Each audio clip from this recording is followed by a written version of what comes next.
The dawn broke over Gaza with horror as news of an Israeli airstrike on Rafah reverberated across the world. Images of devastation and despair flooded our screens, reminding us once again of the human toll of conflict in the region. According to reports from the local health ministry, the strike claimed the lives of dozens and left many more injured. The target? A tent encampment for internally displaced Gazans, already reeling from the trauma of displacement and conflict. The airstrike ignited a raging fire, adding to the chaos and suffering engulfing the region. This massacre comes in the wake of mounting international pressure on Israel to halt its military operations in Gaza. Just days ago, the International Court of Justice in The Hague issued a directive urging Israel to cease its attacks on Rafah, citing the fear of mass civilian casualties.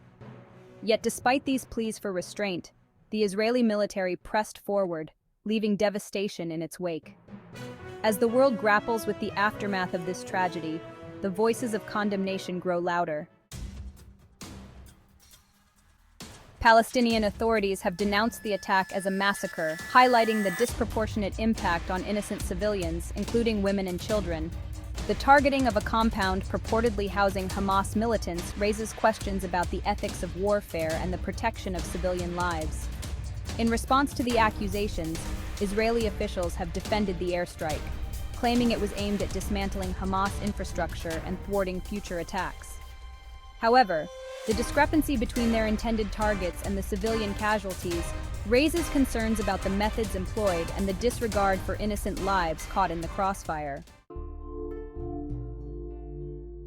The repercussions of this latest escalation extend far beyond the borders of Gaza. International leaders have weighed in on the matter, with some calling for restraint and others pointing fingers of blame. The United States, in particular, finds itself under scrutiny, with Hamas accusing President Biden of complicity in the attack, alleging that Israel would not have acted without tacit approval from Washington. As the dust settles and the world grapples with the enormity of the tragedy, one thing remains abundantly clear: the urgent need for a lasting solution to the Israel-Palestine conflict. The cycle of violence and retaliation only perpetuates suffering and undermines the prospects for peace in the region.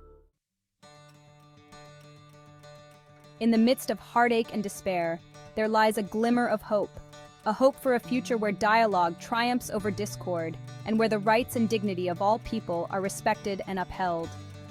Until then, the world must stand in solidarity with the people of Gaza, offering support and compassion in their darkest hour.